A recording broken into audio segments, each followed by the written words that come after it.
हातकणंगले तालुक्यातील पट्टण कोडोली येथील गणेशनगर परिसरात नागरिकांच्या सातत्यपूर्ण पाठपुराव्यामुळे अखेर तब्बल 40 वर्षापासून अडथळ्यात असलेला रांगोळी पाणंद मार्ग मोकळा करण्यात आला आहे।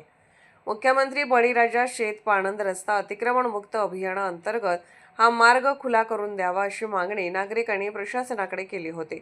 2 दिवसापूर्वी संबंधित प्रशासनाने जागेवर येऊन पाहणी केली होती। त्यानंतर ग्रामपंचायत कार्यालयात संबंधितांची बैठक घेण्यात आली।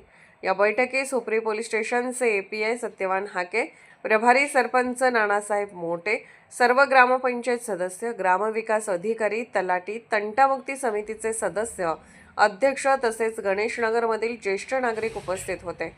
बैठकीत भातमारे व पाटील यांनी घेतलेल्या सकारात्मक निर्णयामुळे मार्ग मोकळा करण्याचा निर्णय अंतिम करण्यात आला।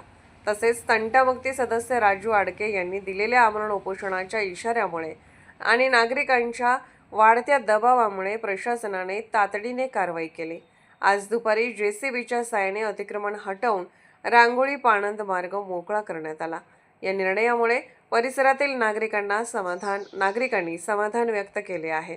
यावेळी सामाजिक कार्यकर्ते आर.डी. सूर्यवंशी बोलताना म्हणाले, बरीच वर्ष रखडलेले प्रश्न सुटले। हा पाणंद रस्ता मोकळा व्हावा यासाठी ग्रामपंचायत कार्यालयात बोंबमारो आंदोलन केले होते, असे सांगितले। मराठी एस न्यूजसाठी पट्टण कोडोलीहून साईनाथ आवटे।